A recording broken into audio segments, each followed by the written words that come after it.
Hi, I'm Amy Miller. I'm the supervisor for horticulture for the St. Charles County Parks, and we are at Veterans Tribute Park. So if you've been with us before, you know that today is the day we usually do our phenology walk or our nature walk, but everyone's in lockdown, so we're going to do it online so you can still be with us.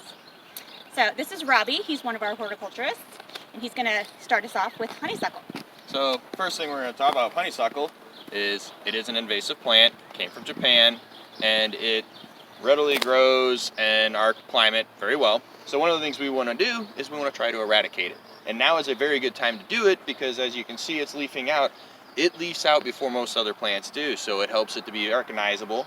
You have these branches and it's a shrub, so when you see it you can tell what it is, you can cut it, and then you want to make sure you treat it with something, otherwise it will sucker at the bottom and will create more problems for you. When treating, what you want to do is you can cut, and then once you've cut it, you can paint the stump by applying glyphosate, which is Roundup, at a 3% rate, I think. And that would be your treatment.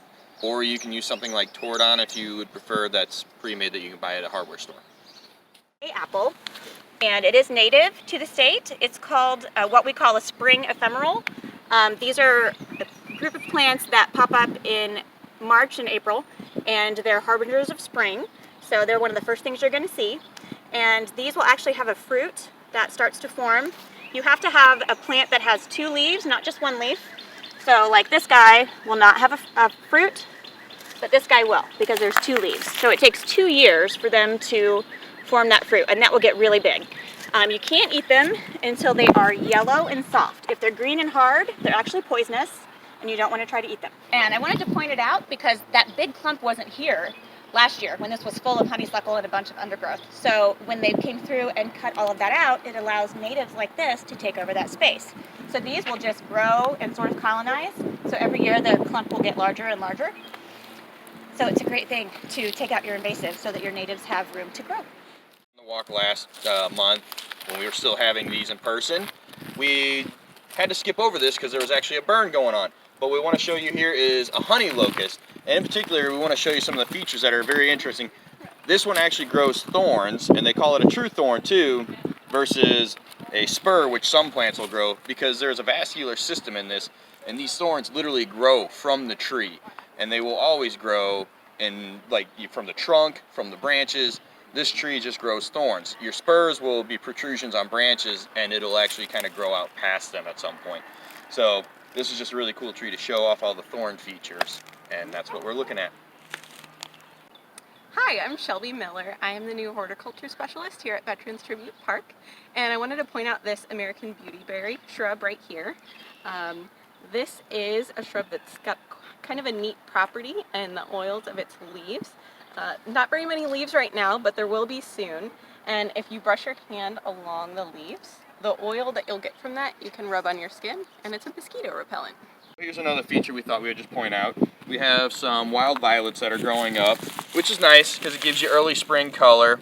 And this is another one you can actually eat the leaves, use them as like a salad substitute if you really want it. So you should probably clean it first before you actually eat it. But I dare you to eat it. And I dare to eat it, so. So this is a great habitat to come and check for frogs and toads. And we don't hear any today, but there are a lot of spring peepers in this park. I had kids last year that called this the frog park because there were so many spring peepers. And just like the May-apples that we talked about, they are also the harbingers of spring. They're the robins of the amphibious world, if you will. And this is a great place to find them. The toads and the frogs and the snakes are always right here. And the way to tell the difference between a frog and a toad, because they do look very similar, frogs tend to have wet skin because they need the water to survive, and frogs jump. Toads will crawl, but they do not jump. And toads usually like drier habitats, so they're not wet, although they do need the water to lay their eggs. But other than that, they're in dry habitat. So if you have wet skin, it's a frog. If you have dry skin, it's a toad. There you go. So this is a northern water snake, and we have a lot of them in our park at Veterans. A lot of people get them confused with copperheads, and they are the same color, but their markings are different. Copperheads have triangles, and northern and eastern water snakes have squares. Here at Veterans, we have 2 ponds, the one behind me and then the south pond. And in those ponds, there's stocked fish. There's bluegill, largemouth bass, and channel catfish. And right now, because of the quarantine, all of the permit restrictions are actually suspended. So you don't have to have a fishing license to be able to come and fish. So you need to get out of the house. This is a great place to do that. It is catch and release because our populations aren't very healthy yet. But you know, come fishing with us. So what we're looking at here are some of our turtles that are sunbathing. I'm hoping that I don't disturb them too much, but we have several different types of native turtles in Missouri, and in our park specifically, we have box turtles, red-eared sliders, and snapping turtles. There's the alligator snapping turtle and the common snapping turtle. We don't see those very often. They tend to stay under the water. We also have soft-shelled turtles, which are really unique looking. If you get a chance to look one up on the internet, it's really cool. They're soft-shelled turtles, and they're native to Missouri, but we never see them because they're always under the water. These are actually red-eared sliders, which are not a native to our state, but we have a lot of them. And the difference, the way that you can tell the difference between red-eared sliders and box turtles, which are about the same size, and they're our native turtle, is the box turtle's shell is much higher and narrower, and the red-eared slider is flatter and wider. So if their shell goes up, you know, a couple inches above their head, that's a box turtle. If it's flat behind their head, that's a red-eared slider. What you're looking at is a few ducks. You have a mallard that's walking down to the water right now, and the one kind of up a little higher that's smaller, that is a blue-winged teal. So if you come out here, you will see waterfowl. You'll definitely see Canadian geese, which are the big gray birds with the very distinct black head and the white patches. But you'll also see stuff like these mallards and teal and some other waterfowl that you can just see them enjoying their time in the pond. So if you've been to our park before, you know that this bed is usually full of echinacea, which is a purple coneflower. And we usually leave it up so that the birds can have seeds over the winter, and so that there is cover for wildlife over the winter. And if you do this at home and you're wondering when is the right time to cut it back for the spring season. So the 2 things that you want to look for are, the first one is to make sure that there's some new green growth coming up. That means that you can go ahead and cut back what was here, and you can cut it back to the basal foliage, which is the foliage at the base. Usually it's a rosette like this one is here. The second thing you want to make sure of is that there's not a large chance for a really heavy frost. Leaving the stalks up kind of protects the crown of the plant from any heavy frost that we would have. Now that we're in March or April, we're not going to have those anymore, so now's a good time to go ahead and cut them back. So here we're looking at bottlebrush buckeye. This is a shrub that is related to the Ohio buckeye, and when it leaves out completely, it'll actually have a compound leaf that is called palmate, and that's when you look at it, the leaves will spread out and kind of look like a hand in a lot of ways. And as you can see, this one's really starting to push out its new leaves. The buds have broke open, and in probably another week, 2 at the most, you'll actually have some small leaves that'll continue to develop and get a little bit larger, but you'll be able to see that pattern. So this tree behind me is a bald cypress, and we talked about that one earlier. Robby pointed that out. This tree actually has a pest that's called bagworms, and now is a great time to check your trees for these little bags made of plant material. They usually are on evergreen type trees like junipers, cedars, cypress, arborvitae, but they actually can attack up to 120 different trees. So this is what you're going to look for. This is what the female moth creates this with plant material from the tree. So they actually look different depending on the tree that it's on. But it looks like this. It looks like a little Christmas tree ornament that's just hanging from the leaf or from the branch. It'll be just hanging kind of like that. And there's a couple others up there. But this is the moth is no longer in here. But what is in here are the eggs. So there can be up to 1,000 eggs of caterpillars in here, and they hatch in May. So you want to look at all your branches and just cut them off with a pair of pruners, and that will take care of them. And you probably want to cut them in half, maybe put them in some water, because if these hatch, then they'll defoliate your tree. So now is a great time to look for that before it leaves out, so you can actually see what's hanging on the tree. We're looking at a bald cypress here now, and if you come around right now, it's always interesting with just seeing stuff when it's getting ready to leaf out, because in this case right now you can see the buds are starting to swell. They just look like little green balls. If my cameraman can maybe focus in on that. But that's showing you that it's your spring is here. The tree is waking up from its dormancy over the winter, and give it by the end of this month, it should have leafed out to where you'll be more recognizable as a bald cypress that you see out in our parks all over the place. All right, so here we're looking at a Sweetbay Magnolia. Just looking at some features. If you look kind of up top, you can actually see one of the seed clusters that they held on to. They kind of persist through a period of time. But the other thing that's kind of interesting, these guys are semi-evergreen, and depending on how sheltered they are over the winter, they may or may not hold on to their leaves through most of the winter and have some at the beginning of the spring. But you can also see their buds, and they're getting ready to open up, but they'll open up a little bit later.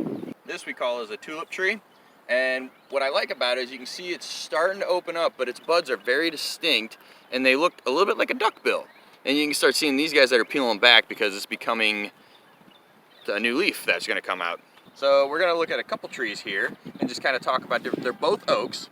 But one of the things is, if you look, this oak, it's got its buds. I'm not quite sure which one, but it is a red oak. I'm pretty comfortable saying that. And you can see though, it hasn't started leafing out yet. It's just barely breaking. But if we come over here, we can look at another oak. This one here is a white oak. More specifically, it's a bur oak. But as you can see, this guy feels like it's time to leaf out already.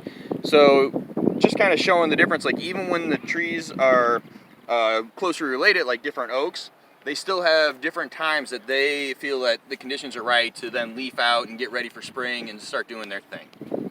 This is a Carolina silverbell, or a Halesia carolinea. It's a beautiful tree. It has really elegant branching. It has these gorgeous white flowers that will open up here probably in about 2 weeks. They smell really good. They're very dainty, but there's so many of them that it's beautiful. And then these are their seed pods from last year, and it's such a unique seed pod. I've never seen one that had wings like that. This is so they can be wind pollinated. The wind will help them blow around and spread their seeds. One thing that plants keep in mind is when you have a seed pod and you're trying to disperse your seeds, you don't want them to land right here by the parent plant, because then you'll be competing for resources. So you want the wind or the water, however it is that your seeds are dispersed, you want them to take them far away. All right, so this is a pawpaw tree native to Missouri. If you take a look at the flowers that are getting ready to bloom here, they're really neat looking, kind of fuzzy.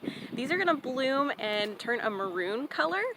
And unlike some of our other flowers here, they're going to be quite smelly, and that's because the pawpaw is pollinated by flies. So we've got the smelly flowers that'll come out. Once those bloom, this is actually where the pawpaw fruit will grow. Pawpaw fruits have been described as the kind of tropical fruit of the Midwest because they have kind of a banana or custard-like flavor, or so I've been told. I've not yet eaten one, but I'm excited to hopefully get to try one this summer. But a really neat fruit. Here, if you take a look at the bud, this is actually a naked bud, so it doesn't have any hard shell or coating around it or protectant. This bud is going to become the leaf for the pawpaw. So here we're looking at a couple of things. We have a black walnut tree, and one of the things we're going to talk about is how it can be allopathic, which means a black walnut will actually put toxins into the ground that will kill competing plants. We have sedges that are planted here, and if you look at these guys, we did some research. These guys can tolerate black walnut. So if you see on your plant label when you're shopping, like say you're trying to find something for a walnut tree because you got it, but you want something growing under it, it'll tell you that it can tolerate black walnut. That'll tell you they can handle the toxins that the black walnut's putting under the ground. Another thing I want to point out is this is a really old mature tree, but it's also been attacked by poison ivy. You can tell that it's poison ivy by these hairs that are forming along the bark. But the nice thing is, this poison ivy has been treated, and if we look at the base, people cut it, and these cuts are really good because then the poison ivy can't form a union. It will die due to the fact that the oils can still persist in the tree for a really long time. We've just left it because, I don't know about you, but I don't want to break out in a rash just trying to pull it off. So we just kind of let it die here. I just kind of randomly saw this, but we have a red Buckeye, and it's starting to put its flowers out. These are racemes that'll get real tall. And when I was talking about the other Buckeye, you can see how the leaves spread out kind of in a palm form. And so those are some features that I thought I'd show, and the fact that you can see the flowers are starting to form. Here's another interesting thing we found on our walk. So this is a really alien looking fungal spore. So this is what happens when your cedar trees get cedar apple rust. That's the name of this disease. It's a fungus, and you have to have 2 different hosts in order for it to live out its life cycle, and it alternates between the 2. So this is the eastern red cedar. So in this park we also have crab apples, and it takes a crab apple and an eastern red cedar in order to get this fungus. And if you see it, there really isn't anything you can do about it. By the time you see this on your tree, it's already in the vascular system, so you really can't treat for it. It's not fatal, it's just a little aesthetic. Doesn't look great, but they're kind of cool looking. That's our walk for April. Hopefully next time we do this walk, which will be the first Friday in May, you all can be here with us, not virtually, but physically. That would be great. Just a quick reminder that I know the weather's turned and everyone's enjoying the parks, which is wonderful. That's what we want you to do. But please practice social distancing while you're here.